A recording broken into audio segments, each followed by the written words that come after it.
Yeah, I hear this is like the second or third day of sun in like 3 months. Oh, So, wow. yeah, San Francisco weather is not what it's cracked up to be. You're centered in San Francisco? I was wondering Yeah, where in California. yeah, yeah. Okay. How long have you lived there? This time, just about 2.5 years, but I lived here before, like in my 20s. Oh, yeah? Where are like the different places that you've lived In the world or in San Francisco? You mean? in the world? From here, I came here from Santa Fe, New Mexico. I was in Portugal for a year, Oh, wow. and I was in the UK for like 20 years and Ireland for a year. Wow. You've been Yeah, various around. places. Yeah, Where's your favorite of those places to live? that's a tough question. They kind of all have positive things about them. It's pretty nice here. The weather's not great, but other than that, it's still pretty nice. Nice. So I'm kind of still looking for the ideal spot in the world. Yeah. Yeah. I hear you. You're from the East Coast originally, or? Yeah, I I was born and raised in Long Island, New York, Oh, okay. and I lived there for the first 19 years of my life, and then I moved to North Carolina, lived there in the Charlotte area for about 3 years, and then I moved again where I still am in central Pennsylvania. Oh, okay. I Yeah, I've been living here ever since. was in New York for a year, actually. I left that out. Oh yeah, Yeah. That was nice, but I wouldn't necessarily want to repeat it. Good I understand experience. that. So for people who don't know you, how would you introduce yourself? I usually refer to myself as a historian of religions. I think that's the most accurate. Sure. And your what's your college background? What's your specialty? Yeah, I did. Well, I started in Eastern Mediterranean archaeology and then Egyptian archaeology. That was my BA. And then I did an MA in research methods for the humanities and then PhD in religious studies. And I'm doing a second PhD now, just because I was following the funding, basically. And that's in theology and philosophy. Oh, good for you. That's that's the project on NDEs in classical Greece and Rome. Where would you say your interests lie with theology? Any area in particular? I'm not really a theologian at all. Kind of Christianity is one of the religions I've looked into the least out of any of that. I'm actually more familiar with like ancient religions than I am with Christianity. So yeah, it's really kind of the name of the program is doesn't bear total relation to what I'm doing within it. So, Gotcha. um, Yeah. and in fact, my supervisor there is a classicist. She's in the history department, so Okay. it's a little fluid. Nice. Yeah. Well, we both investigate many of the same parapsychological subjects, and I think it's going to be an interesting discussion for people because we come at this from a couple different angles. Like your side is like the archaeologist, anthropologist, historian side of things, and then I come at it from more of like philosophical, theological, metaphysical side of things. My specialty is complete opposite. Like I'm most informed about Christianity rather than other religions. Right. So I think we make a good mix here. We're going to be discussing your book today, which is excellent, Well, thanks. um, on the relationship between near-death experiences and ancient religions. But I think the first question we need to go through is simply what is death? I think that's an important place to start because you can't really say much until you have an understanding of that Yeah. from the beginning. So how would you define death? That's such a tricky question, even though it sounds like something that's so Yeah, it's obvious. not simple. Yeah, I mean, from the perspective of the living, I think I would say it's when a person does not recover from whatever they're experiencing. But then, because of things like near-death experiences and the advances in resuscitation technology, the definition of death, I think, is gradually changing over time. Because if death means dead, and yet people are able to be resuscitated from a clinically dead state, it seems to me that it's just a matter of semantics and a matter of the medical science people coming up with a definition that accommodates people returning from death. Right. But from my perspective, in some sense, we take the word literally, dead is dead. So Yeah. but then even that, if there is life after death, then it only means that's the death of the physical body, and that consciousness is somehow surviving in some other place or state. So, is that death? That's just death of the body. Yeah. There seems to be a dilemma because you have like these clinical definitions of death. You have like doctors, and like Dr. Eben Alexander talked about this in his book in chapter 29 of Proof of Heaven. He talks about how he didn't take Raymond Moody's book seriously at first because of all the cardiac arrest patients. And in his mind, medical science has gone beyond that and went away from like the emphasis on the heart to the emphasis on brain death. And so, but at the same time, the medical community has been so inherently rooted in materialism that even the modern definitions of death don't really accurately describe reality in a lot of ways. And it seems almost wrong-headed to define death in such a way where it's impossible to come back from it. Mm-hmm. You know what I mean? Yeah. What do you think about that? Yeah, I think that really is the sticking point, isn't it? And it's really, in some sense, it's just a semantic argument, whether death is something we can come back from or not. I mean, technically dead means dead. I mean, death is death. So yeah, that's why I think even just like terms like near-death experience, or I think there should be a kind of a gradation of the terminology. Temporary death experience for people who were clinically dead for a time, near death for people who weren't, but nevertheless had those kinds of experiences. And then we already have things like fear-death experience, where NDE type experiences are caused just by apparently psychological or feeling physically in danger, but not necessarily being physically compromised at all. Yeah, let's talk about the origins of the definition of near-death experience, because like when I read Raymond Moody's book, I noticed, because, and here's just like the background for this question, is like when people hear the term near-death experience and they haven't really read the literature, that they're unaware of it, they think that these are people who did not die, but just came close to death, right? Yeah. But in Moody's book, it's on page 8, he talks about the data set that he has, what he's calling near-death experiences, and he actually lists 3 separate categories. The first category is first-hand reports of people who clinically died by cardiac arrest. The second category is first-hand reports of people who came close to clinical death but did not die before having their out-of-body experiences. And then the third category is second-hand reports of people who actually died, like the first category, but he rejects that one. He doesn't incorporate those because they're secondhand accounts. And then he funnels the original 150 cases down to, I think it was like 50. And so all 3 of those categories are what he's calling near-death experiences. So I think you're right that there does need to be a stricter like definitions of like those different categories and not calling all of them the same thing. Yeah. Like his first one would be what I would call a temporary death experience, if I could, change the terminology for the whole field. And the second one, a near-death experience.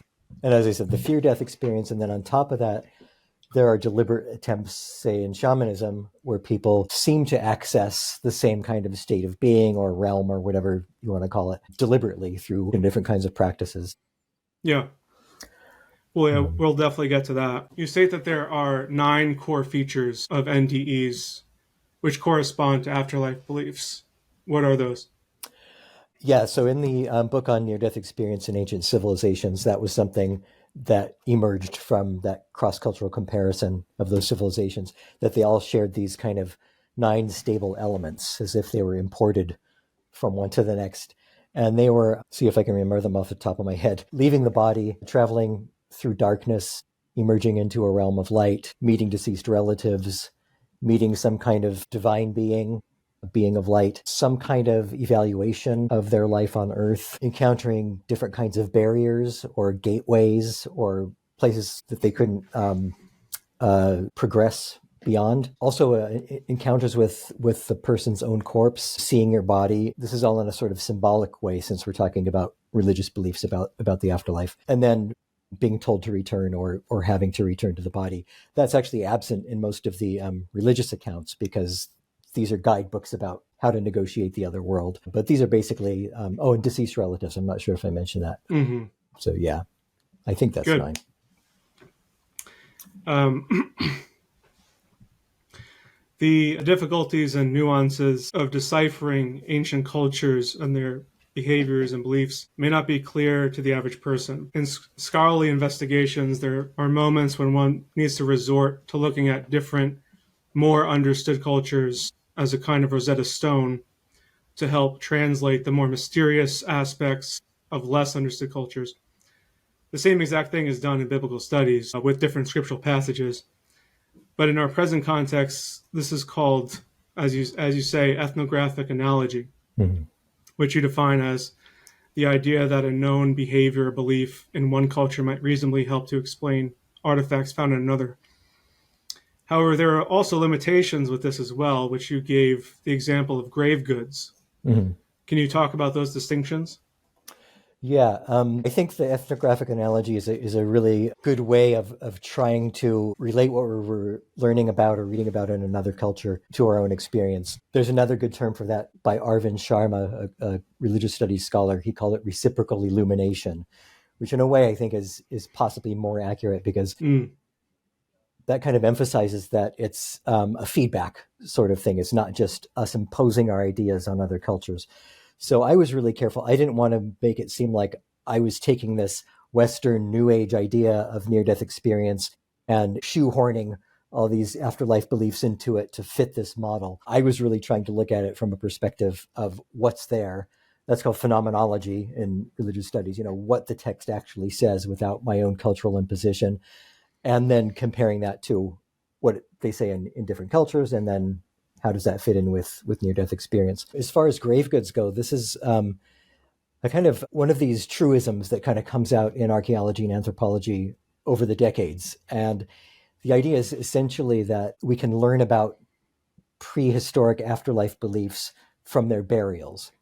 So, for example, if we find a lot of burials of a particular society and they're all facing the west, archaeologists will say that's because they believe that was the direction of the afterlife realm. It's the direction of the setting sun. This occurs in other cultures.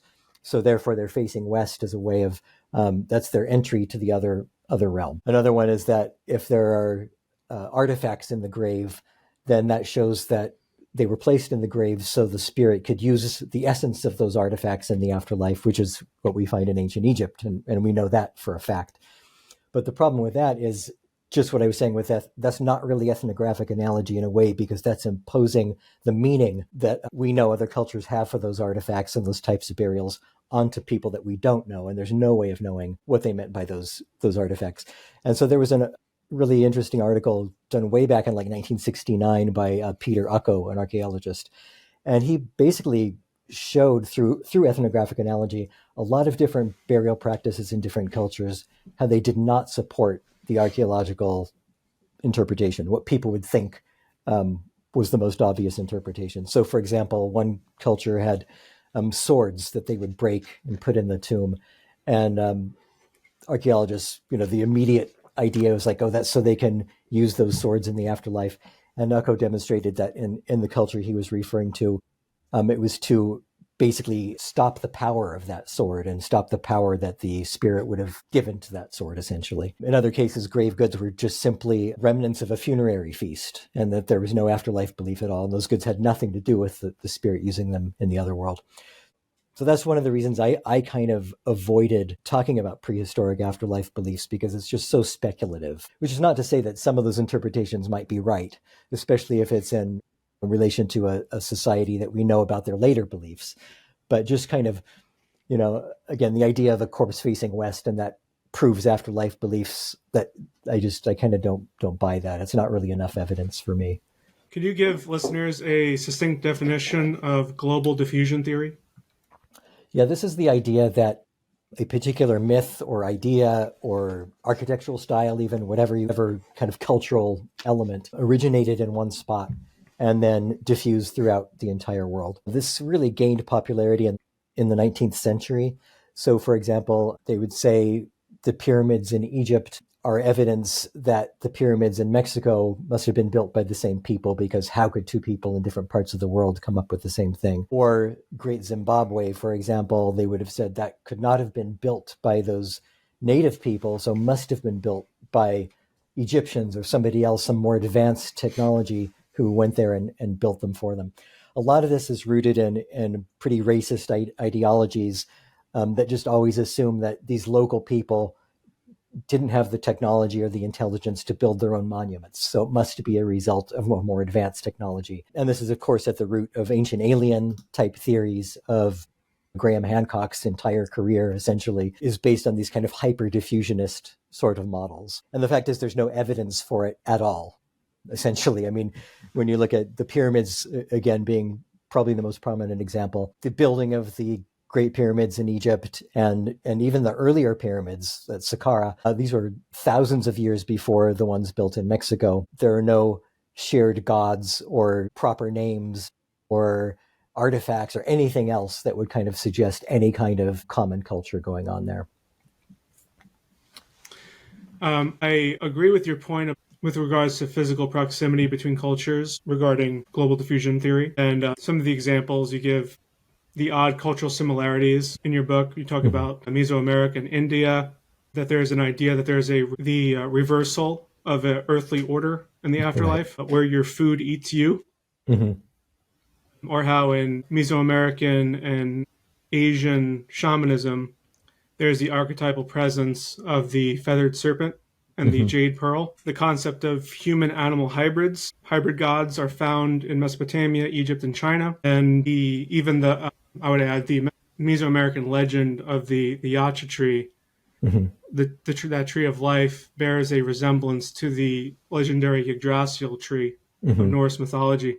Yeah, and also a Mesopotamian kind of equivalent of the tree of life, right? Which is also in Hebrew mythology. So, yeah.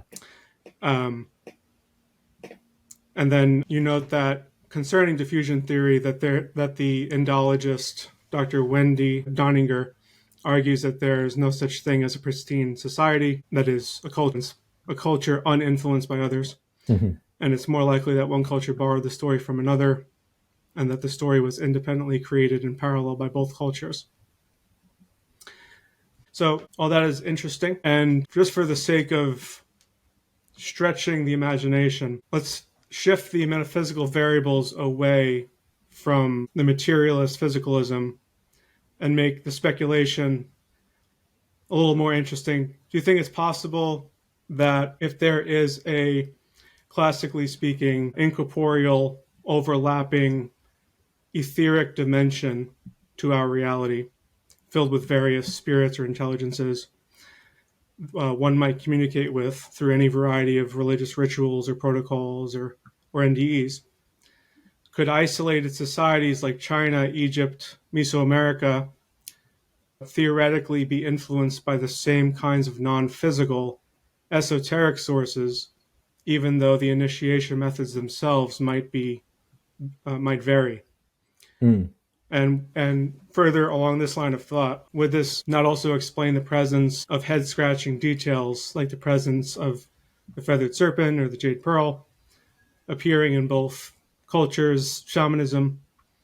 And I know you give way to the possibility of Asian shamanic migration, but what if notions of migration are themselves merely like an archaeological red herring? And that the reality is that the physical location is essentially irrelevant concerning non-local, globally accessible information. What do you think about that?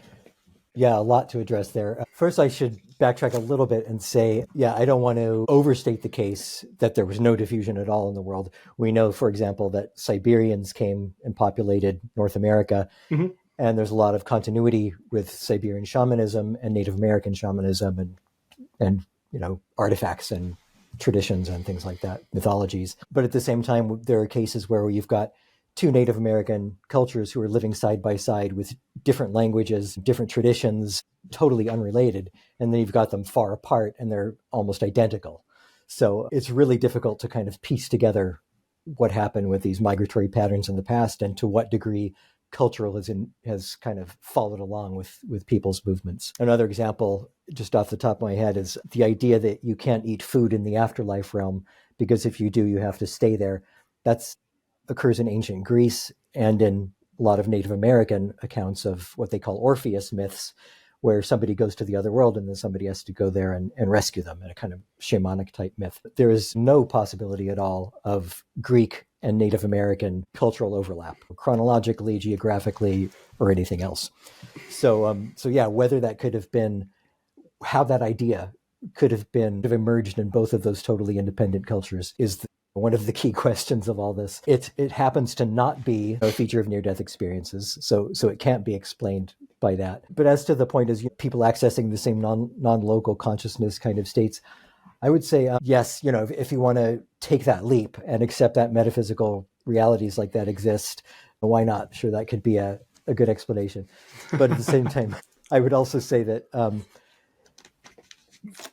part of what I think is persuasive about my own work is that I'm not claiming that the near-death experience is a metaphysical or a materialist type of experience. I'm not basically making ontological claims about the experience itself. So in that sense, if we're looking about those 9 elements of near-death experiences that are found in these ancient civilizations and indeed, further afield in other parts of the world, my argument is that near-death experiences, whatever they are, seem to be the root of a lot of the afterlife beliefs around the world. Whether the NDE is an actual experience of non-local consciousness or whatever, I'm not sure. But then you're right. If there are these non-typical NDE elements, how are they to be explained? Is it just a matter of, because we're humans, we have cognitive processes that work in the same way. We make the same kinds of symbolic analogies and metaphors in our thinking, same types of storytelling. I'm not really sure. Some of them to me are really mystifying, the specificity of the similarity combined with the lack of cultural influence. Yeah, I agree. But at the same time, that also makes the near-death experience source hypothesis more compelling because those particular elements, as I said, are like in a set. Anything that falls outside the set, it's almost like they're the exceptions that prove the rule. I thought it was interesting. You point out in the Egyptian teaching for King Merikare, how do you pronounce that? Yeah, Merikare. Okay. The underworld judges regard a lifetime as but 1 hour. Mm-hmm. And in the Sumerian text, the death of Namma, it states that after 7 days, 10 days had passed. So I wanted to talk a little bit about the relativity of time. Mm-hmm. And is the Sumerian version meant to be understood like after 7 days there in the corporeal world, 10 days had passed in the incorporeal world? Or is it after 7 days here, 10 days passed back there? Which direction is that? Yeah. I've even wondered if they're not related, if they just mean time is so different there that 7 days is just 10 days somehow. It's almost like 7 days pass and it accelerates to 10. Mm. It's pretty vague. And I'm not really sure what's meant by that other than conveying otherness and possibly, ineffability. I'm reminded have you ever seen Interstellar? Yeah. That same kind of idea where he's watching his family back on Earth age more rapidly. Right, yeah. It reminds me of that. Yeah. With the Merikare example, though, I sort of speculated that could be referenced to a life review because, in life reviews, in near-death experiences, they talk about your whole life passing before you in a moment, kind of experiencing all the experiences of your life all at once. So the idea of like whole life unfolded in an hour. And it's also in the context of judges kind of observing this person's life. Mm. Yeah, that time distortion is also featured in 2 Peter 3:8, which says, "One day unto the Lord is like 1,000 years unto us." All right. So that's pretty interesting. Yeah, and it also raises this pretty rare phenomena in near-death experiences, which I don't really know what to make of it. And there's not that many cases, but where people claim that they had an entirely different life in the other world, and they've been like, they had a spouse and children and a career, and literally a like 30-year life, and then suddenly they're back in their body. Whereas from our perspective, they were dead for a couple hours or a few days. Oh, wow. Yeah. I mean, there's no way to assess that or document it or evaluate it in any sort of way. It's just, What case are you thinking of with that? I can't remember any specifics, but I've heard about a couple of them like that. Wow. And so, like, so you're saying that people have died, gone over, and experienced a whole different life with a Yeah, different family? almost as if they were reincarnated and they're just having a whole new life. I'm not even, I can't even remember if they know that they're dead and in the other world, or if they just experienced it as like Huh. waking up and here I am in my new life. Um, yeah, I I wish I had had the specifics, but I had a I, dream like that once. oh, really? Well, I had a dream once that it was actually a few years ago where I woke up in the future and I had like it's kind of like a matrix type of thing, but not really. It wasn't like very like technological that way. mhm. But it like I woke up in the future and I had like I was like some I didn't really know where I was. They knew me, but I was still in like an amnesia state. And like I apparently was like I had like a different wife and Wow. like all this stuff. And like they were trying to figure out like basically like my whole present life was like that timeline in the future trying to figure things out about this time to Mhm. then bring valuable information into the future. And like that's what my whole current life was. Wow. And then I woke up from that and I was like, all right, I'll write that in my journal. Yeah, for sure. But I didn't know there was anything like that in NDEs. I haven't came across that yet. Yeah, the ones I saw reference to were pretty recent, and it was just one of those things where I said, "Wow, that's weird," and kind of moved on from it. So, Cool. I mean, I haven't seen any historical or cross cultural examples of that at all. Wow. So a lot of these, I mean, with things like that, I'm skeptical. Not that it somebody perceives that that happened to them, but I'm skeptical that it could be anything other than a dream. Mm. You mentioned the 6th to 10th century BCE story of Keshin Darbhya in the Jaiminiya Upanishad Brahmana. What stood out to me most about this story was that out of body experiences, which propels the human spirit into the realm of the gods, could be induced by specific chants. Oh, And right. that's to say that certain vibrations or tones pumped into the ear has the power to temporarily counteract or disable the grounding mechanism of the brain. And I couldn't help but think of Robert Monroe, who founded the Monroe Institute and coined the term OBE, or out of body experience.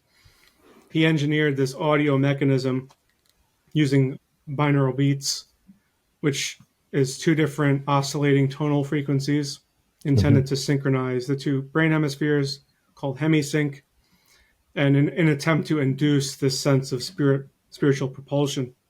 Are you familiar with the Monroe Institute, and do you find this connection with sound interesting? I do, yeah. I mean, obviously, that kind of technology wasn't available to ancient peoples, but yeah, the idea of sound being used to access altered states of consciousness is another cross cultural one. Just in shamanism, different kinds of chanting and repetitive drumming, and um, at the same time as dancing to the point of exhaustion, with the intent of accessing another sort of reality, which is often with ghost dance, just incidentally, it's an overt attempt to replicate a near death experience states and to access the NDE realm.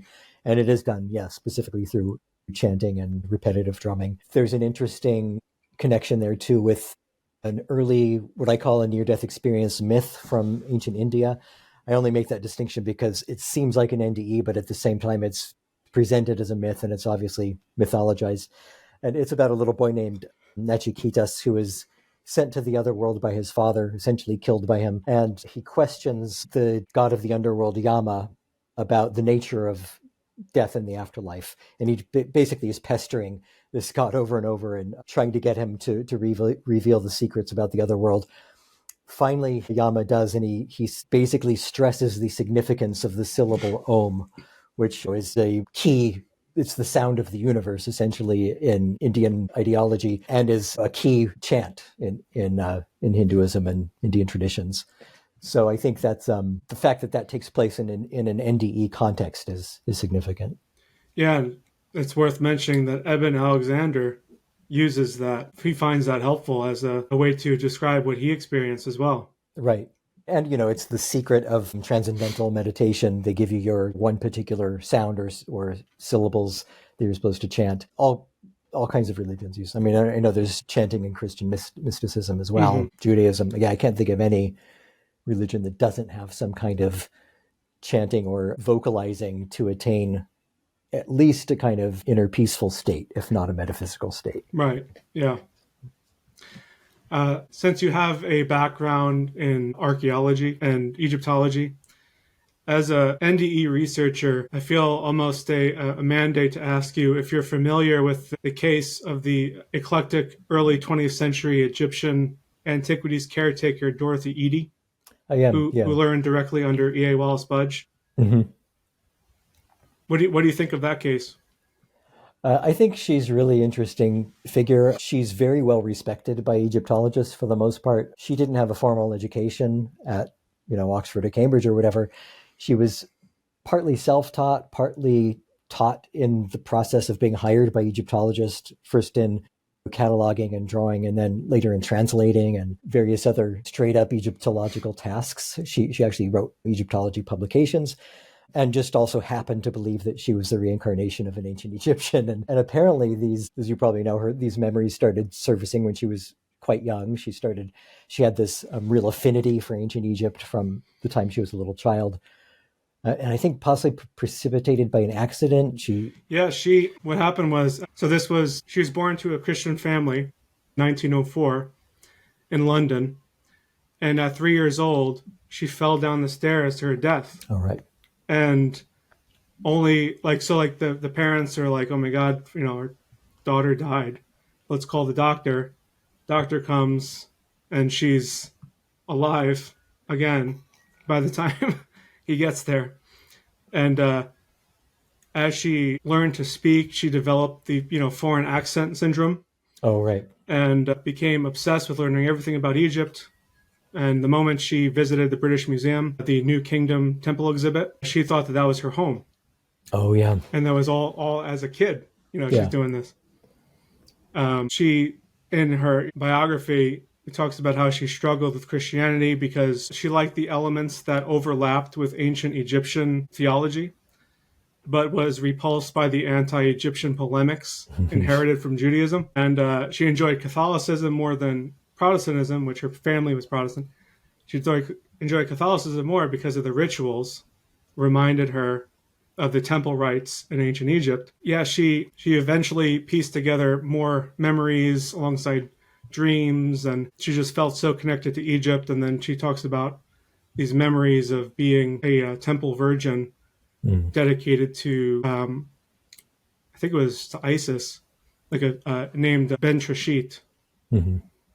And then she became very influential and started discovering underground sites and pointing out where to dig and all this stuff. Right, yeah. It's like a parapsychological gold mine. Yeah. Yeah, and apparently some of the places where she said artifacts or tombs would be found have been borne out over the years, even in the last 10 years or so. It's so wild. Yeah. Yeah, it's a pretty amazing case. It's too bad that it wasn't able to be investigated in the way Ian Stevenson investigated reincarnation cases, but there would be no way to, talk to ancient Egyptian people to verify who she was.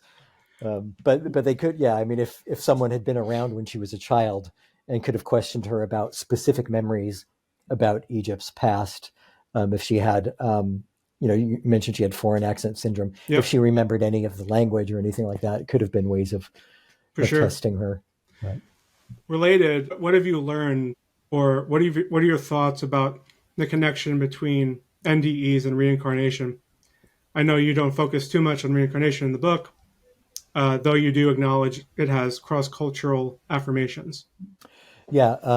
Actually, in one of my other books, In the Next World, maybe you can't see that from there. In this one, I talk about reincarnation mostly in relation to near-death experiences. So I was trying to focus on the state between lives after the death of the first personality before being reborn into the new personality.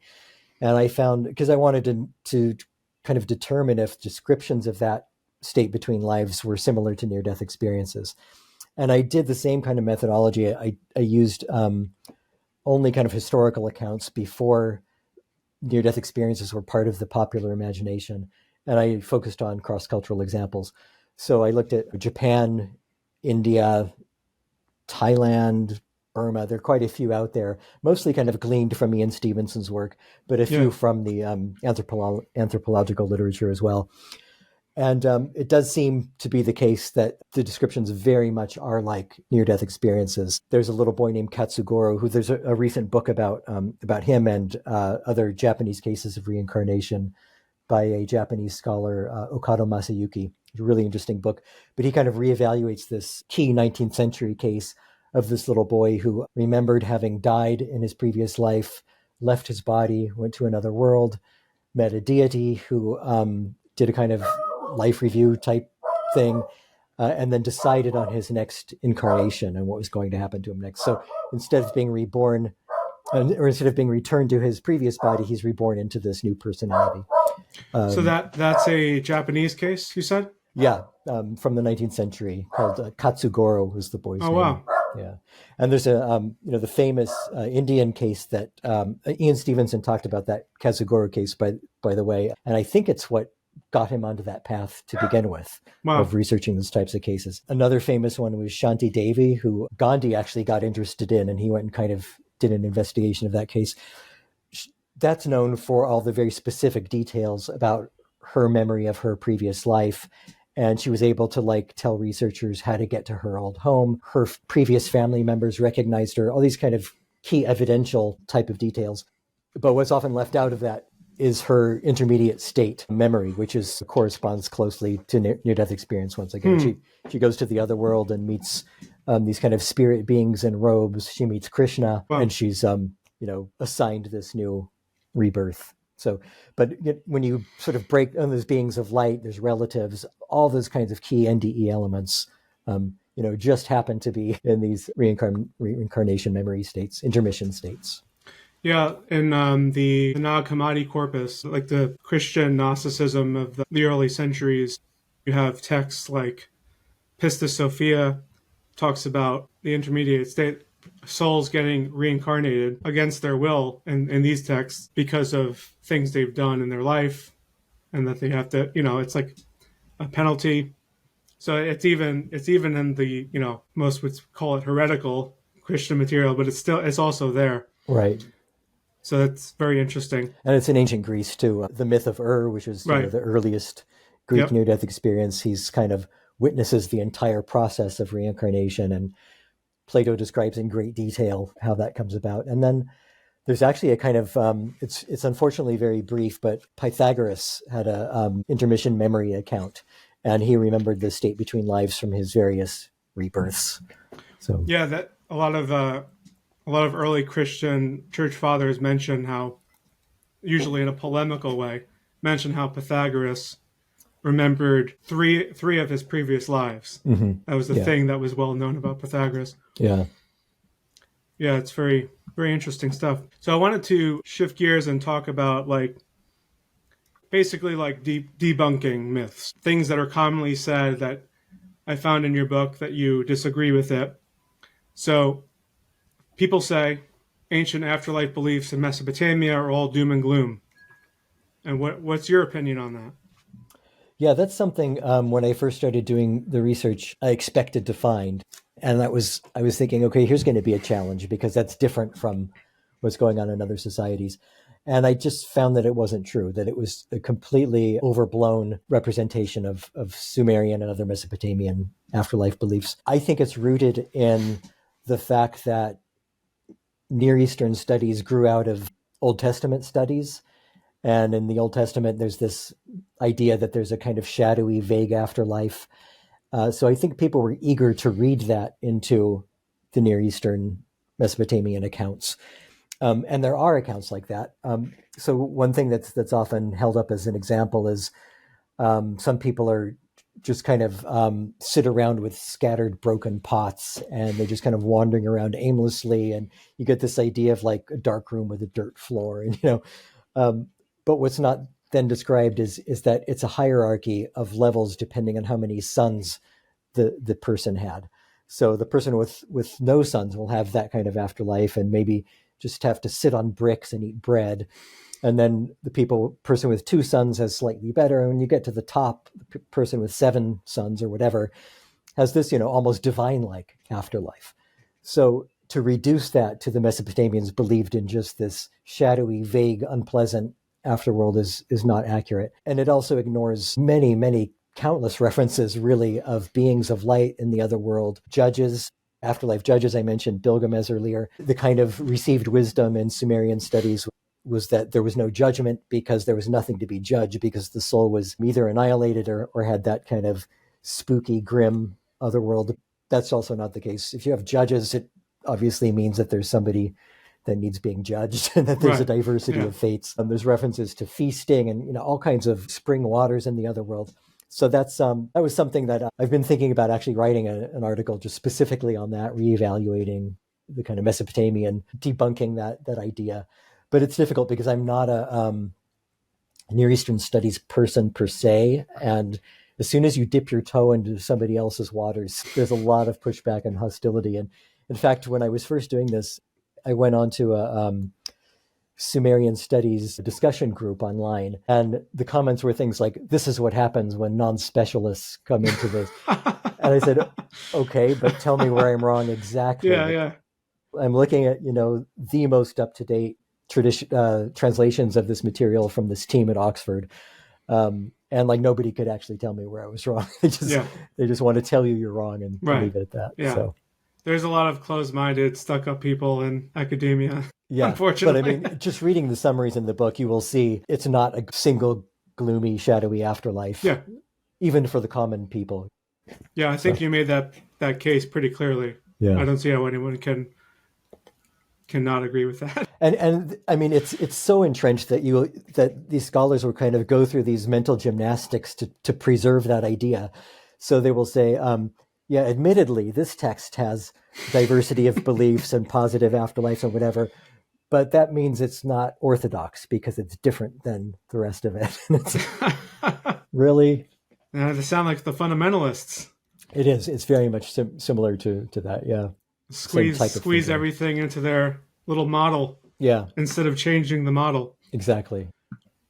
Another thing that people say is the similarities in afterlife beliefs arose because civilizations influenced each other through diffusion theory. I think you kind of touched on this a little bit. Yeah. And I think, as I mentioned earlier and also go on about in the book a little bit, that it doesn't make sense to me that an afterlife belief or myth that contains those 9 experiences, elements that just happen to be the same as NDEs, would kind of pass from one civilization to another in the absence of any of the names of the gods or identities of the gods, of other myths, of creation myths, of any other. It's not like a complex of religion or mythology. Why would just that one myth transport like that? It just it doesn't make sense to me. And there's no other example of that happening anywhere in the world. So. Yeah.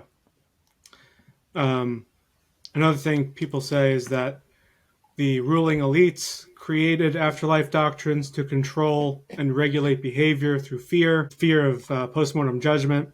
So what do you say about that? Yeah, that's an old, again, kind of going back to the 19th century, possibly even earlier explanation for how afterlife beliefs arose, threatening people with punishment if they do bad, promising them a reward if they do good. Basically this, tool of control of the elite. I think that, for one thing, once again, that wouldn't explain these cross-cultural specific similarities about the afterlife that correspond to NDEs. But at the same time, you can also see in the texts as time goes on how they became utilized as tools of government elite control. And so this is evident in Egypt and China and India and other places, where essentially at the beginning, these earlier texts, they don't really focus very much on punishment at all. In Egypt, it's a matter of the soul's in danger of annihilation, not of eternal punishment. And that's basically if you don't understand your relationship to the divine or your oneness with the divine and kind of internalize the ways of negotiating the afterlife realm, as well as if you lived, a positive life, if you didn't commit some horrible sins on earth. But as time goes on, there's kind of a greater emphasis on punishments and judgment of the dead. These images in the Book of the Dead, for example, where you see the soul being weighed, and you see that hippopotamus demon sitting there waiting to devour the heart in case the soul is deemed worthy of punishment rather than progressing onwards. These are all kind of developments that happened in later Egyptian afterlife cosmology. It corresponds directly to the kind of popularization and accessibility of afterlife technology, for want of a better word, for the masses.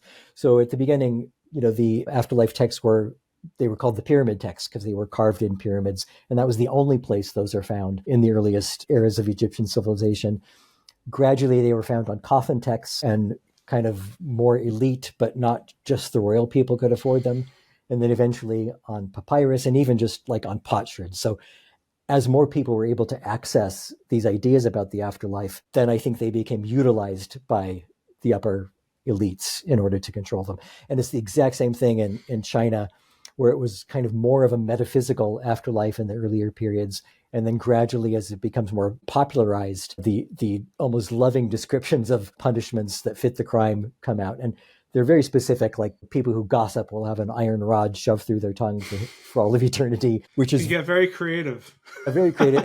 And it's obvious that it's really a way of regulating behavior, because it's so specific about the types of behaviors that are going to lead to these punishments. And here's what you need to do, and here's what you need to not do in order to get a good afterlife. And just the fact that that's all totally absent in the earlier texts, I think is significant. Then you have guys like Dante putting all of his political opponents in hell. Yeah. That's another way to do it. Right. People say funerary rituals created the specifics of afterlife beliefs. What do you say to that?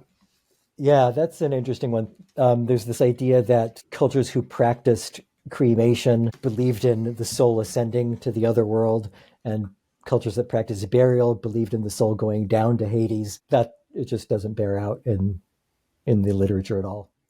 Yep. So it's another kind of 19th century construct. It's kind of a clever idea, but it doesn't work. There's plenty of societies that either flip that on its head or they have both. And so, yeah, it doesn't work.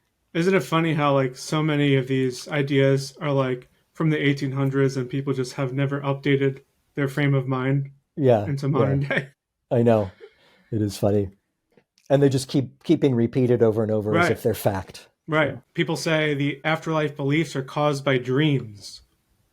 What do you say to that? I think they might be influenced by dreams for sure. Especially dreams of deceased relatives can be very powerful. We can have shamanic type dreams of other worlds or whatever. But, dreams are very individual and distinctive. I don't think dreams have much of a cross-cultural continuity, and certainly not the same as a near-death experience with that set of elements imported to each different civilization. So I don't think there's like a cross-cultural consistency of an afterlife dream that would be able to explain that cross-cultural similarity. Some say afterlife beliefs are metaphors for seasonal cycles or initiatory experiences involving symbolic death and rebirth. What do you say to that? Yeah, I would flip that on its head, actually. That's another one with origins in the 19th century. And I think it's more like people talked about the cycles of nature, or people used the ideas of death and rebirth to illustrate concepts of the cycles of nature, and kind of almost as a way of placing humans, emphasizing the fact that we are part of the natural world. We're not somehow different from what's going on in nature. So just as plants and trees and the sun and the moon and the seasons are constantly in the cyclical state, so are humans and our souls. So I think it was kind of more of a metaphor than emerging from it. And again, to sound like a broken record, that does not explain the significance of the phenomenology of near-death experiences and the afterlife beliefs corresponding to such a degree. Some say NDEs result from the physiological effect of a dying brain, such as oxygen deprivation. What's your argument against that? Yeah, that's a trickier one. That's when I'm going to plead the fifth, because that really kind of goes beyond the kind of work that I'm doing. I'm really trying to not make ontological statements about the nature of NDEs. But I will say that I haven't seen a materialist explanation for NDEs that makes sense Yeah. in a way that explains all of the cross-cultural and historical examples.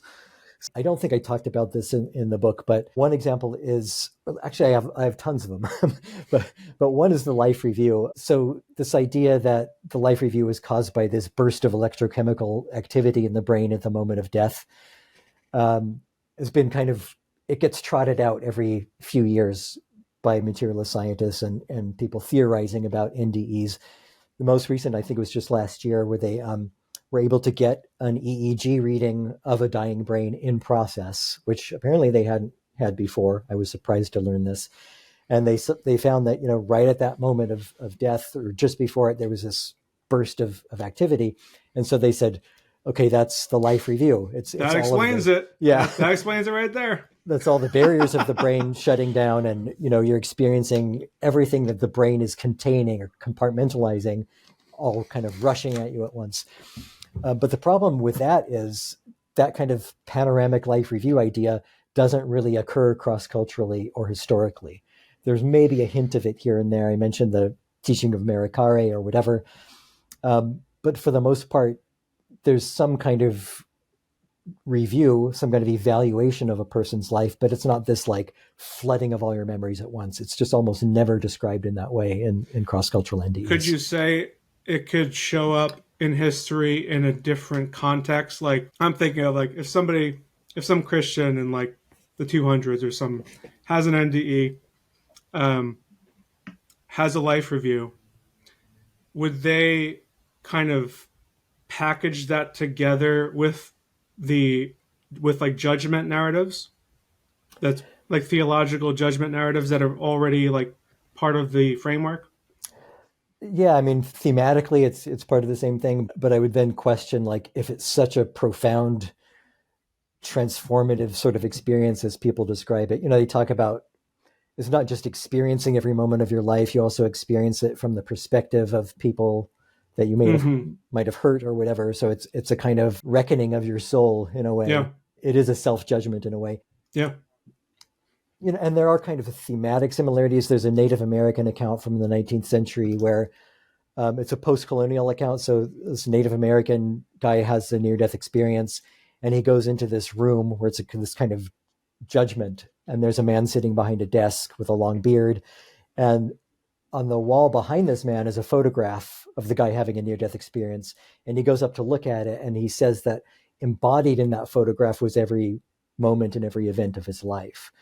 So that concept is there, but he wasn't like experiencing this panoramic life review the way NDEers often report in modern times.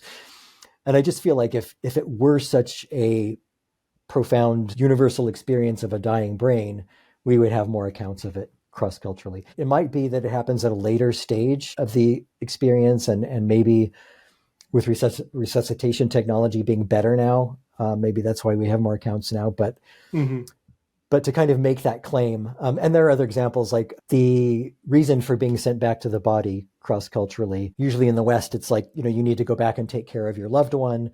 You need to go tell people about what it's like in the other world, teach people that we don't die. Sometimes whatever. People have a choice. Some people, yeah. And sometimes it's even a choice to be reborn in a reincarnation. But then there's other accounts in different cultures in China, India, and other places. There's a couple in Greece, actually, where it's a case of mistaken identity, where they say, we got the wrong Gregory Shushan, you need to go back to your body. And I'd wake up in my body, and then the person who just happened to have my name, they die, and then they're going to, be the permanently dead one. That just basically does not happen in any contemporary Western account that I know of. Could you talk about, I forgot to mention this, the Chinese near-death experiences of Kien-Tsze and Liu? Yeah, that's a really interesting one, and it has this meeting, this NDE idea which we do get in modern times, where two people meet in the other world and it's confirmed when they come back to life. It's kind of a involved story. It involves three near-death experiences and like a story embedded in a story. But the gist of it is essentially that Kien-Tsze is lying on his deathbed and he dies and he travels to the other world and he has a wonderful time. He has this, he says it's this joyous kind of experience, and he meets the Emperor of Heaven. And before he's sent back to his body, he sees that standing there next to the Emperor of Heaven is a little boy. And then he is sent back to his body. Years later, he's walking down the street in a different province, and there's a man standing in his path, and he won't move out of his way. He's kind of like making eye contact as if he recognizes him. And so Kien-Tsze is like looking at him and thinking, who is this person? And this person says, on such a date, you died and you went to the other world and you met the Emperor of Heaven. And he describes all these things that actually happened in the near-death experience. Very specific things, like there was an attack by bears on the Emperor and Kien-Tsze saved the Emperor's life. So these very unique NDE types of elements that don't appear anywhere else. But this stranger knew all about them. He was able to recount them in detail. And Kien-Tsze, this is amazing. How could you possibly have known this? And he says, I was the little boy standing at the Emperor's side. So the whole story is basically revolving around the veridicality of that near-death experience. And then the end of the story makes a point of saying, this was witnessed by this particular official of this province on this date, and it was lodged in the official government account of records. And so they really took it seriously, and it was recorded by these ancient Chinese historians as a means of basically saying, these are real experiences, and this is the proof of it. Yeah, I was really interested in that one because like I read, I don't know if you've read the Shadow Book of Ji-Yun. I haven't, no. That was what opened my eyes to China as like particularly ancient Chinese record keepers, imperial record keepers and stuff. Mm-hmm. Like how they were like really good parapsychologists. Yeah. Like I had no idea this whole world existed. Yeah. Until I read that book, which was published in, I think, 2021. But isn't it a 19th century, a translation of a 19th century? Yes. But yeah, okay. Yeah, basically the same type of thing. Ji-Yun was, I think it was actually an 18th century, basically like a Chinese version of Charles Fort. Uh-huh. And he would go around and like collect these obscure stories and record them. So one thing I thought was really interesting about the accounts you have is this idea that an otherworldly bureaucracy can make fatal mistakes. Yeah. And that a problematic grave robber was sent by the Chancellor's divine providence to uncover a trapped woman at the time she returned to her body. Right. And this brings out some like interesting metaphysical questions worth contemplating.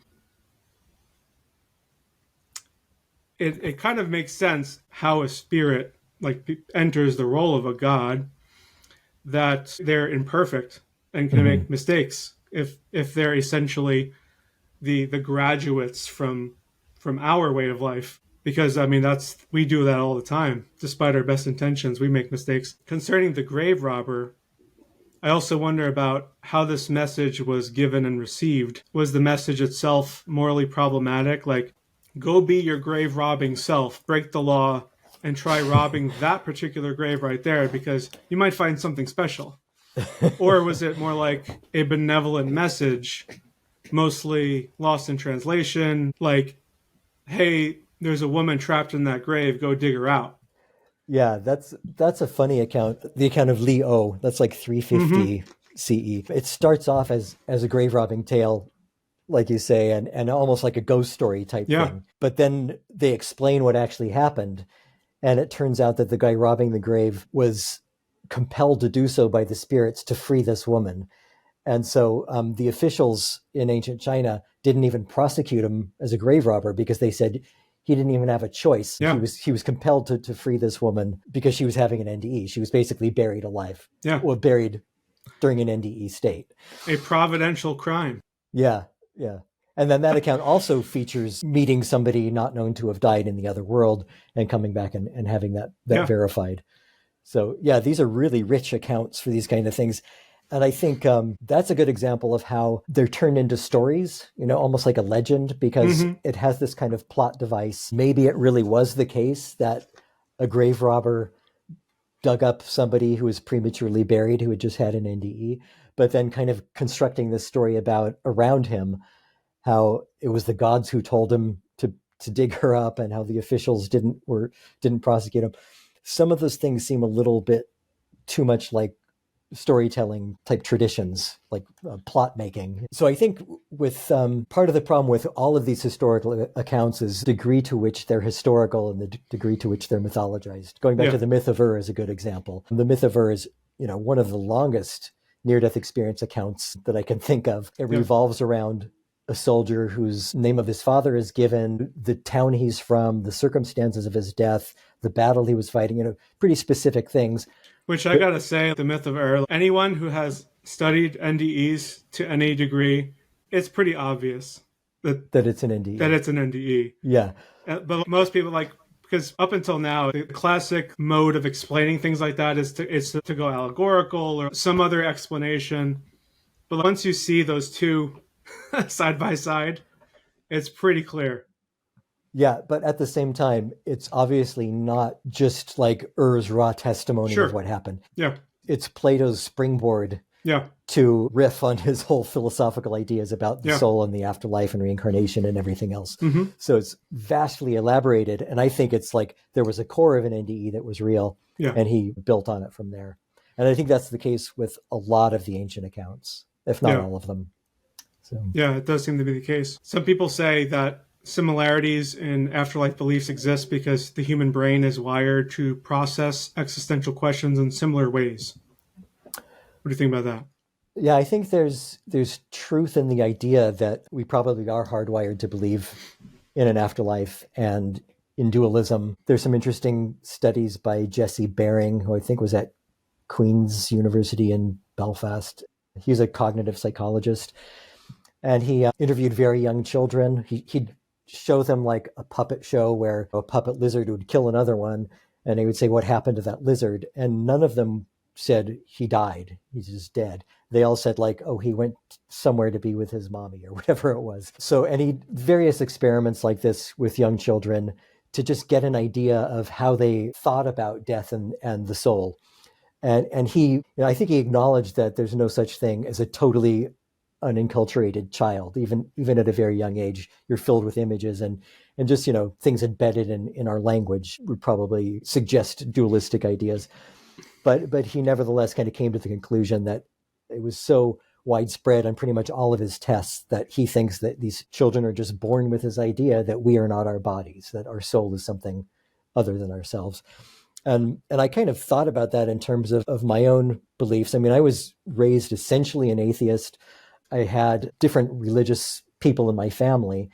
And my mom was kind of a, hippie intellectual type who was really interested in Jung and Joseph Campbell and things like that. So she would take us to, a Hindu temple and a Buddhist temple. And then my grandmother would take me to a Catholic church and go to a relative's bar mitzvah on my father's side or whatever. So I was kind of raised to be a secular historian of religions in a way. But you got to experience a little of everything. Yeah, exactly. But I always looked at it almost as an anthropologist, almost like, wow, it's interesting what all these people believe and what they do. And I never really kind of thought about like my own beliefs. I never believed in God, for example. But then I started thinking like, what are my ideas about, ontological existence of myself and what is my body in relation to the soul?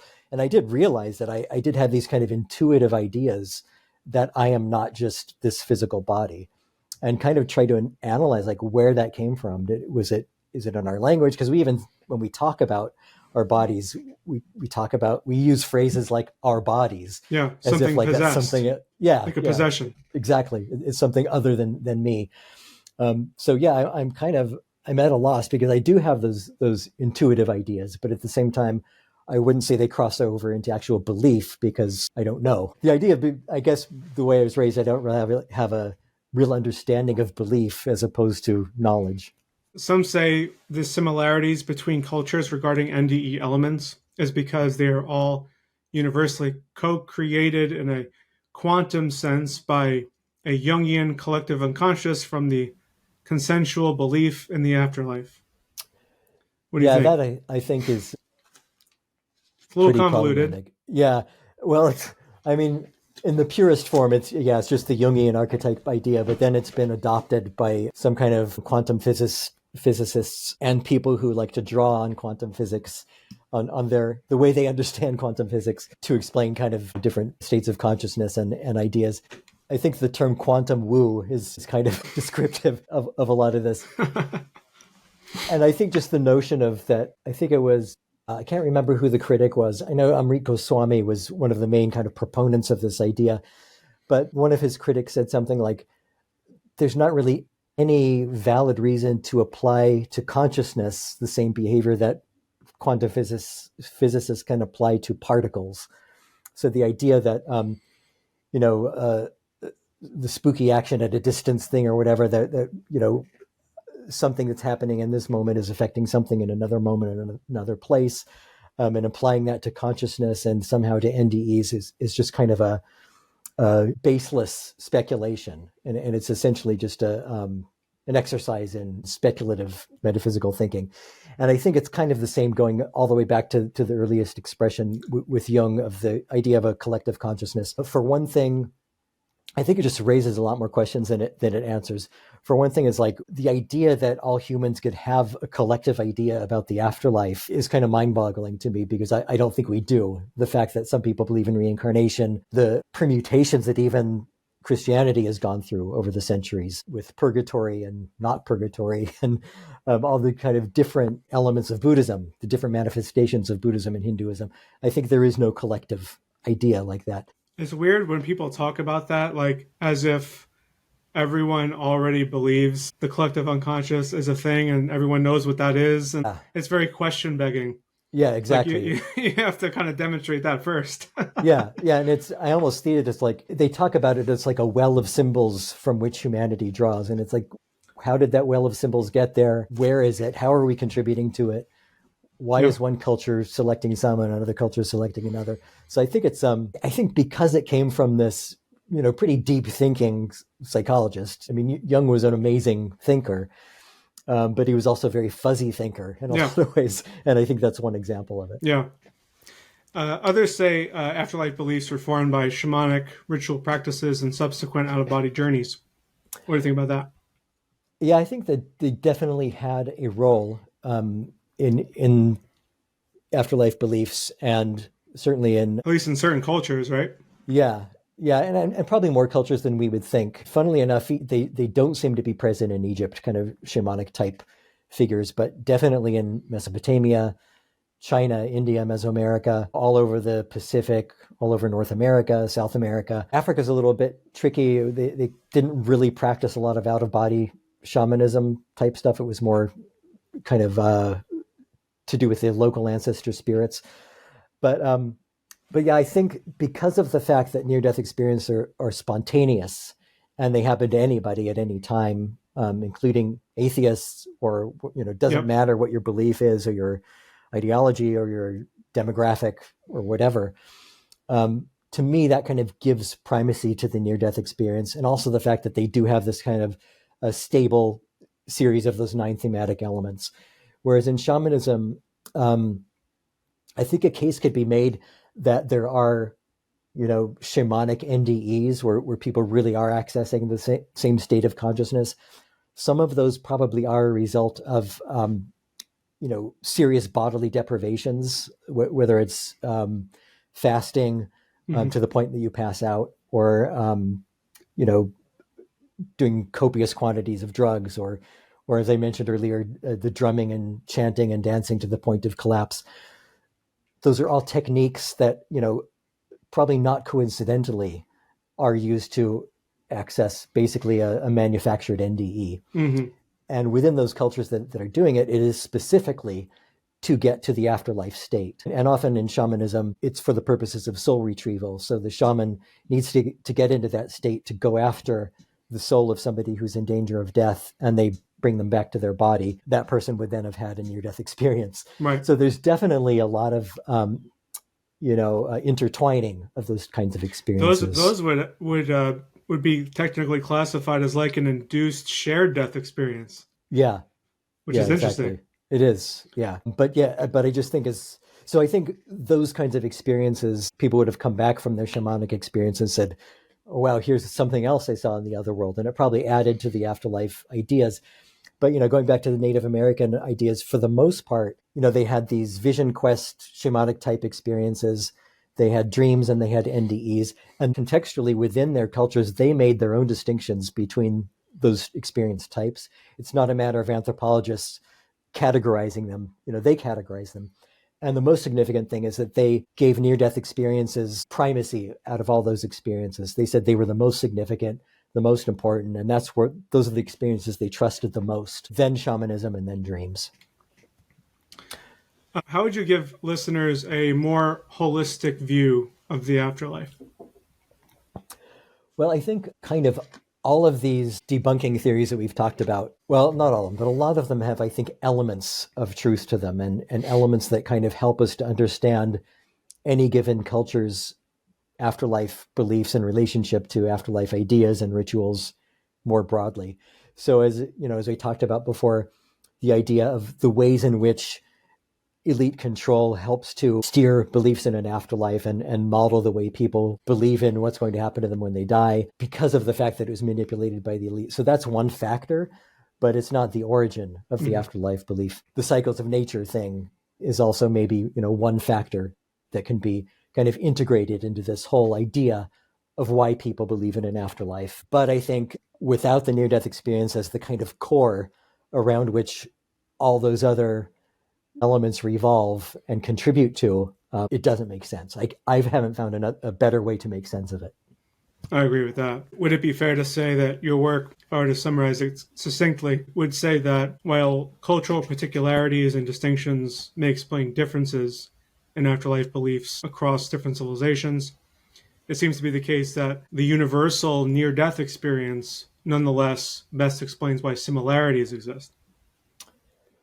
A qualified yes, for sure. The only qualification is just because the levels of similarities and differences are so kind of complex that it's really difficult to state anything about universality in general. And this is reflected in near-death studies from the scientific point of view. If you look at going back to Moody and then Bruce Grayson, the Grayson scale, and how the Grayson scale gets modified over time, there's a really good discussion in Mark Fox's book, Religion, Spirituality, and Near-Death Experience, about what are the universal elements of an NDE. He spends a whole chapter trying to unravel this and just can't really get to what it is. And some scholars just say it's like brightness and dark, and those are the only two that are universal.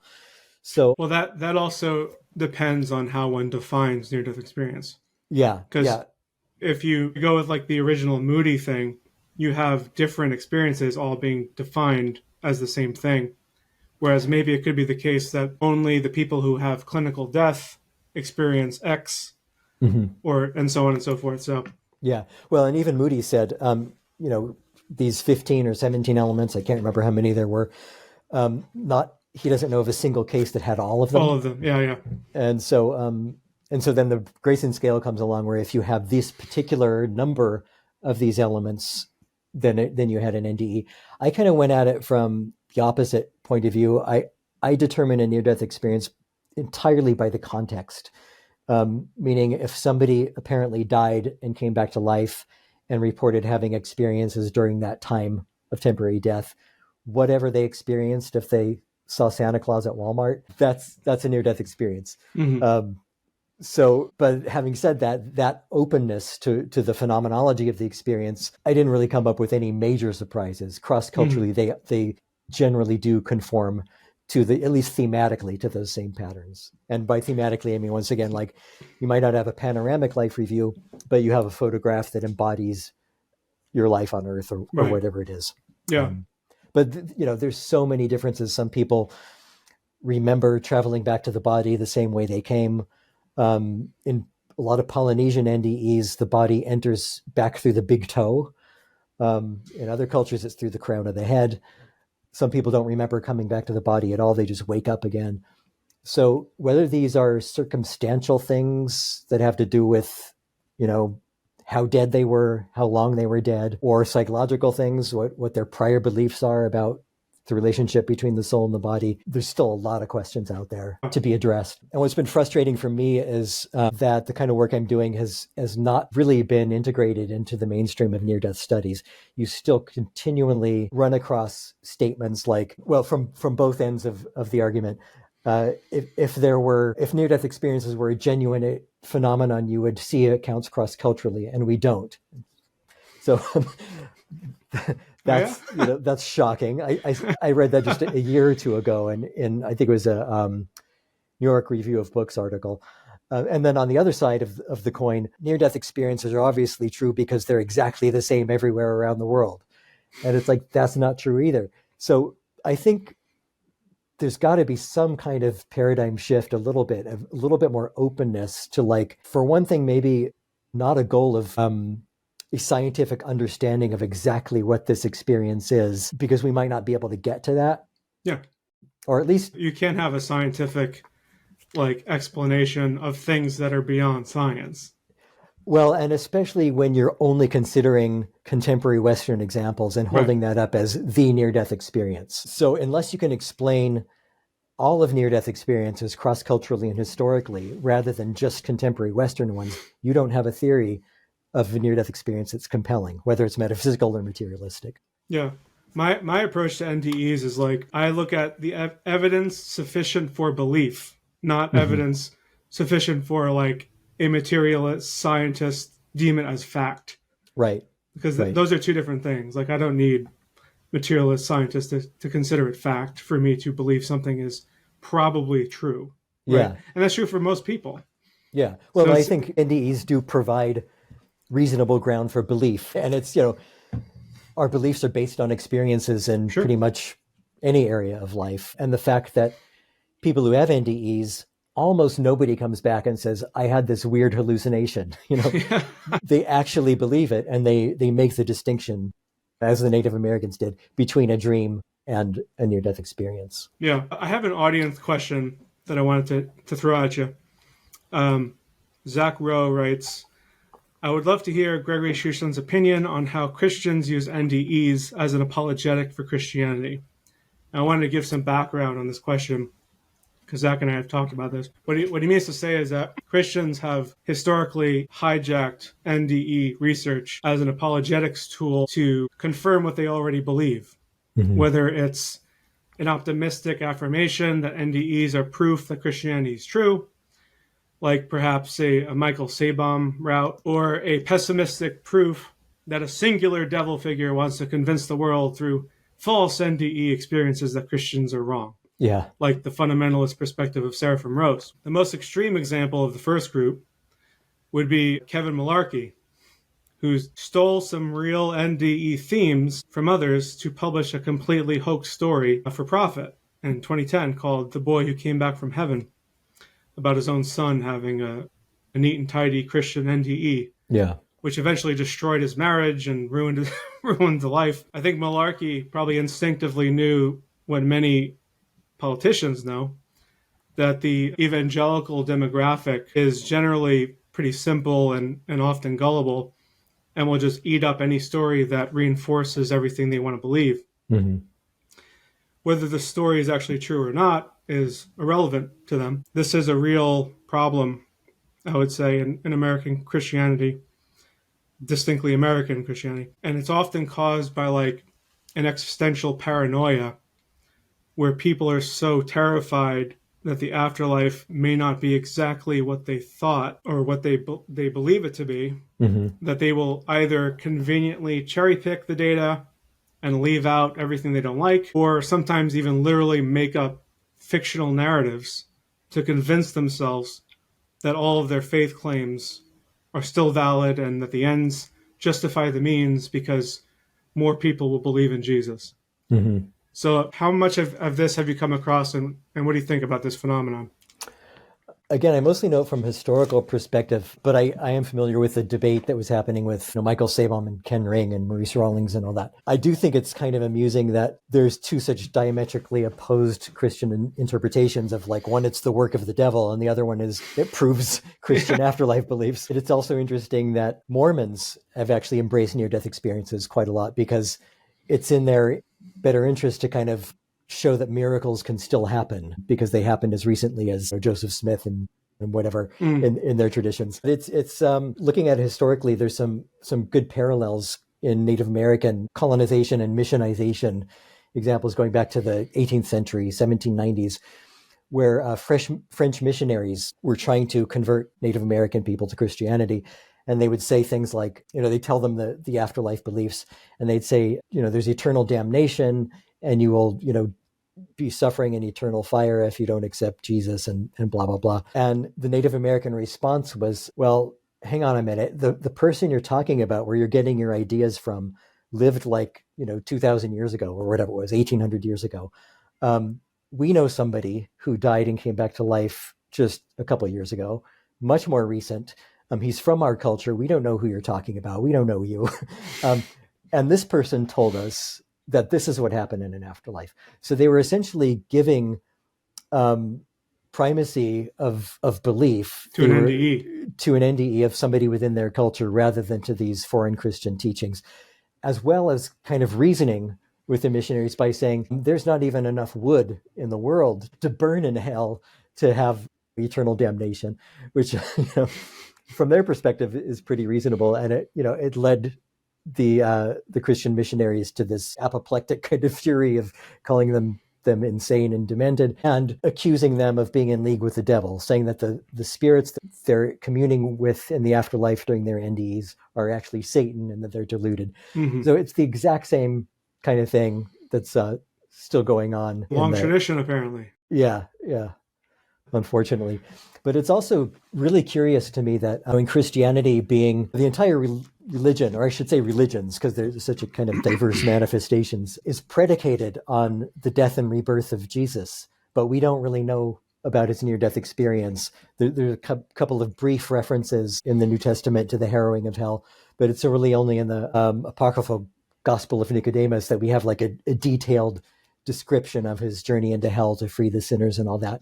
And that's very much literary account. I don't think it doesn't read at all like an actual NDE. So that's always been puzzling to me. And I've always wondered if it might have been deleted from Christianity somehow at the Council of Nicaea or at some other point, because it kind of conflicts with the idea that the only way to the divine, to access the divine, is through Jesus. If you have a near-death experience, you're not going through belief in Jesus. You're not going through the church. It's just this kind of direct experience. But yeah, I don't know.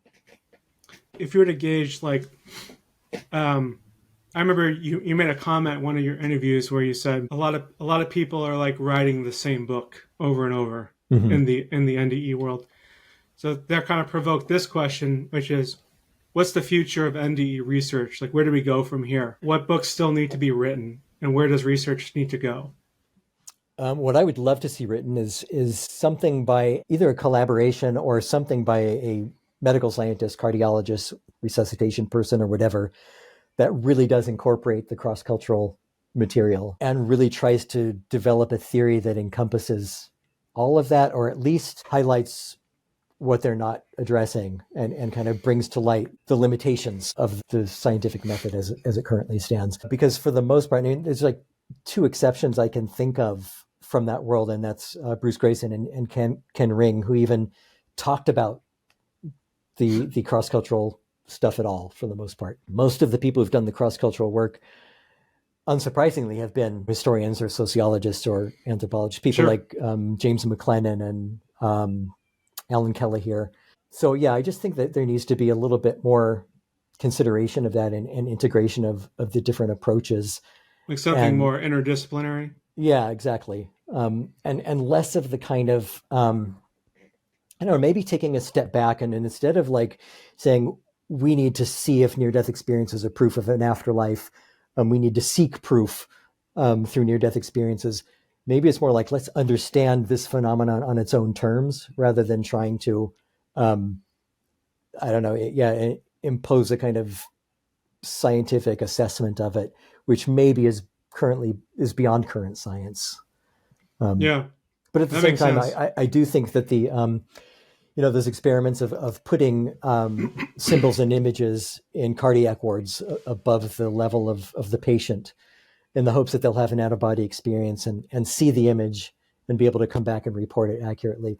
I mean, that's a clever research model, and I think those should be ongoing. If they were to get just one hit, that's going to prove dualism. So far, they haven't. But Yeah. yeah. I wanted to thank you for agreeing to this interview, and I'm sure a lot of people are going to be very interested to watch this and to learn a lot of the things that you bring out. I know Great, I thanks. agree with that desire for interdisciplinary study. I think people are too often in their silos and they don't really understand that other spheres of research directly inform what they're looking at. Mm-hmm. And so it would be very helpful for that to be the future of this area of study. Yeah, and I think as you were saying about the Christian responses to NDEs, those same kind of dynamics apply to just about anybody. Most people have some kind of vested interest on what they want near-death experiences to be or what they want the afterlife to be like. There's kind of NDE support groups where the idea is a good one for people who have had NDEs and are struggling to figure it out, but they become almost like quasi-religions, and people are sort of judged depending on the type of near-death experience they had, if it conflicts with other people's vision of what it should have been, or if they really died or didn't really die. These kinds of judgments that people are in the habit of imposing, I think, need to kind of evaporate a little bit. Yeah, you can't turn the most commonly recurring elements into a dogma. Yeah, That people then want to own it and have right. it mean what they want it to mean. Yeah, So, that would definitely be the wrong move.